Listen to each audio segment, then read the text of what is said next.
আসসালামু আলাইকুম। জানিয়ে দিব সবশেষ আপডেট বিশ্ব সংবাদ। শুরুতেই থাকবে শিরোনাম। গ্রেপ্তার আতঙ্কে নেতানিয়াহু, ইউরোপ সফর বাতিলের জল্পনা।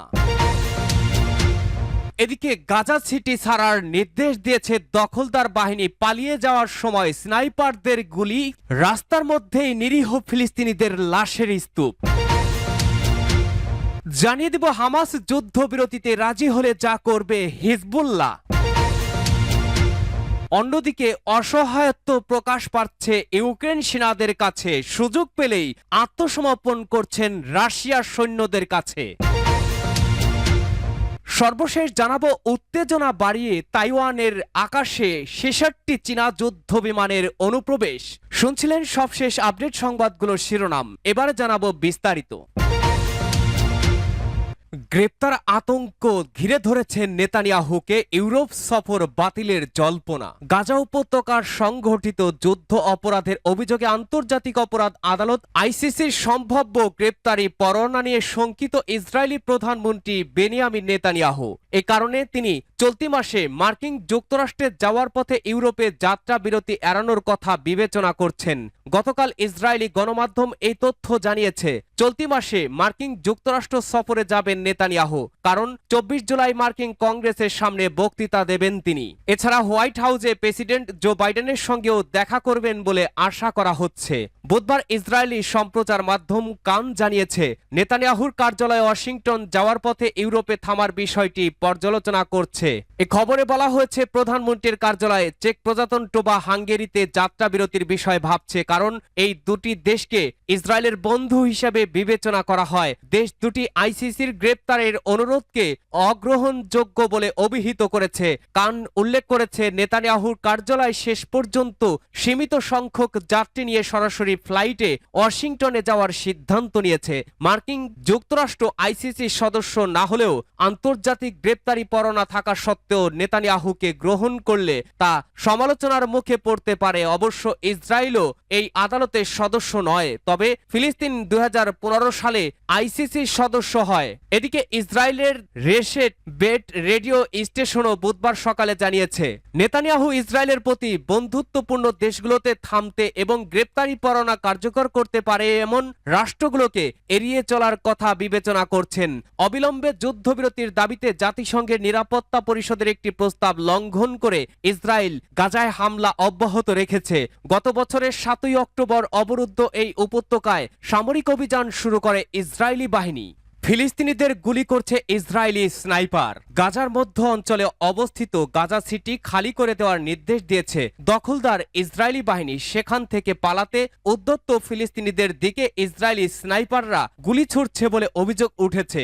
বৃহস্পতিবার আল জাজিরার লাইভ আপডেটে এই তথ্য জানানো হয়েছে। গাজা সিটির গোজাইরা মহল্লার ইয়ারমৌক স্টেডিয়ামের মধ্য দিয়ে পালিয়ে যাওয়ার পরিকল্পনা করছিলেন এক ফিলিস্তিনি নারী, কিন্তু তাকে জানানো হয় সেই সড়কে ইসরায়েলি স্নাইপারের গুলিতে নিহত ফিলিস্তিনিদের মরদেহের স্তূপ জমে আছে। তিনি বলেন, আমরা প্যারামেডিক ও দমকল বাহিনীর সদস্যদের কাছে সাহায্য চাই। তারা যেন অন্তত মরদেহগুলো সড়ক থেকে সরিয়ে নিয়ে যায়। এটা না করা হলে রাস্তায় কুকুর এসে মরদেহ থেকে মাংস খেতে শুরু করবে। তাদেরকে কবর দেওয়া প্রয়োজন। ওই এলাকার অপর এক ব্যক্তি জানান, প্যারামেডিকরা মরদেহের কাছে পৌঁছাতে পারছে না। বেশ কয়েকজন প্রত্যক্ষদর্শী জানিয়েছেন, তারা নিজেদের চোখে দেখেছেন এক ব্যক্তি হেঁটে যাওয়ার সময় মাথায় রাইফেলের গুলির আঘাত পেয়ে টলে পড়ে যান। পরবর্তীতে কোনোমতে তারা এই ব্যক্তির মরদেহ উদ্ধার করে নিয়ে আসেন। বুধবার জারি করা বিবৃতিতে ইসরায়েলি প্রতিরক্ষা বাহিনী আইডিএফ বলেছে, গাজায় অবস্থিত ফিলিস্তিন শরণার্থীদের জন্য জাতিসংঘের সংস্থার ইউএনআরডব্লিউ একটি সদর দপ্তরের অভ্যন্তরে কাজ করা হামাস ও প্যালেস্টাইন ইসলামিক জিহাদ পিআইজে যোদ্ধাদের বিরুদ্ধে রাতভর সন্ত্রাস বিরোধী অভিযান চালিয়েছে। তারা ওই অভিযানে কার্যালয়ে অভিযান চালানোর আগেও এলাকায় বেসামরিক নাগরিকদের সরিয়ে নেওয়ার কথা জানিয়েছে আইডিএফ। ফিলিস্তিন রেড ক্রিসেন্ট জানিয়েছে, তারা কিছু বাসিন্দাদের কাছ থেকে ফোন কল পেয়েছে। বোমা হামলা তীব্রতার কারণে তারা ঘরবাড়ি ছেড়ে যেতে পারেননি। সংস্থাটি বলছে, গাজা থেকে পাওয়া তথ্য দেখা যাচ্ছে সেখানকার বাসিন্দারা করুণ অবস্থার মধ্য দিয়ে জীবনযাপন করছেন। ইসরায়েলি দখলদার বাহিনী আবাসিক এলাকাগুলোতে আক্রমণ চালিয়ে যাচ্ছে এবং লোকজনকে তাদের বাড়িঘর ও আশ্রয় কেন্দ্র থেকে বাস্তুচ্যুত করছে। ফিলিস্তিনিদের সরে যাওয়ার নির্দেশ দেওয়া জাতিসংঘ গভীরভাবে উদ্বিগ্ন। জাতিসংঘ বলছে গাজা নগরী খালি করার ইসরায়েলি নির্দেশ ফিলিস্তিন পরিবারগুলোর ভোগান্তিকে আরো তীব্র করে তুলবে। তাদের মধ্যে এমন অনেকে আছে যারা বহুবার বাস্তুচ্যুত হয়েছে। হামাস যুদ্ধবিরতিতে রাজি হলে যা করবে হিজবুল্লাহ। বন্দি বিনিময় চুক্তিতে হামাসের সিদ্ধান্ত মেনে নেবে বলে জানিয়েছেন হিজবুল্লাহ প্রধান হাসান নাসরুল্লাহ। তিনি বলেছেন, বন্দি বিনিময় চুক্তিতে হামাসের যে কোনো সিদ্ধান্ত মেনে নেবে হিজবুল্লাহ।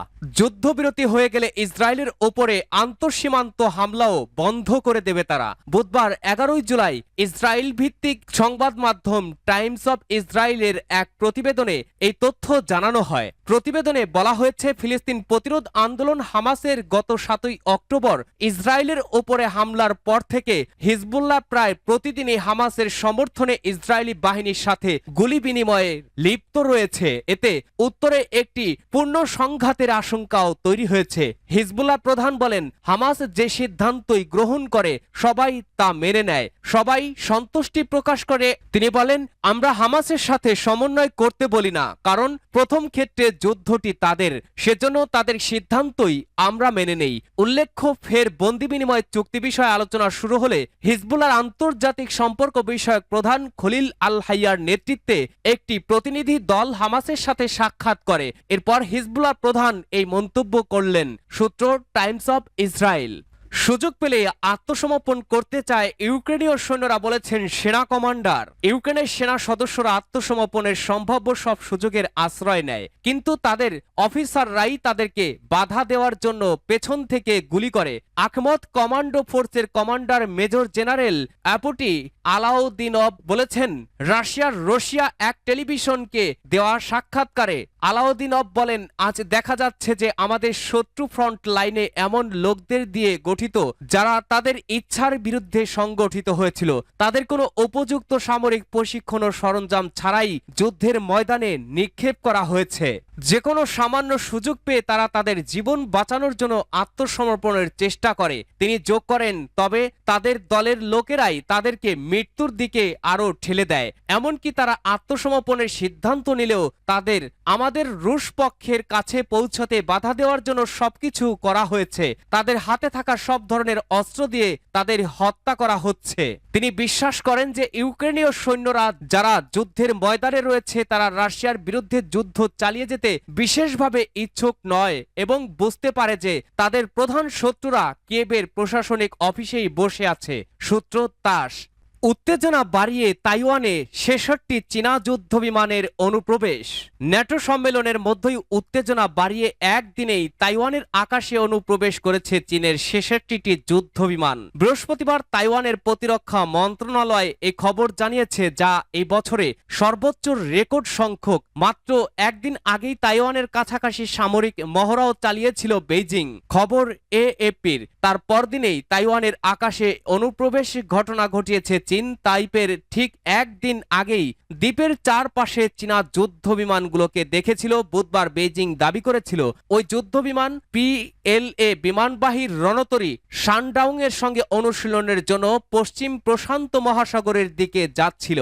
এদিকে বৃহস্পতিবার এক বিবৃতিতে তাইওয়ানের প্রতিরক্ষা মন্ত্রণালয় জানিয়েছে, সকাল 6টা পর্যন্ত তাইওয়ানের আশেপাশে 66টি পিএলএ বিমান এবং 7টি চীনা জাহাজ শনাক্ত করেছে। এর মধ্যে 56টি যুদ্ধ বিমান সংবেদনশীল মধ্যরেখা অতিক্রম করে। এর আগে গত মাসে বেইজিং তাইওয়ানের আকাশে 62টি যুদ্ধ বিমান এবং 27টি নৌযান পাঠিয়েছিল।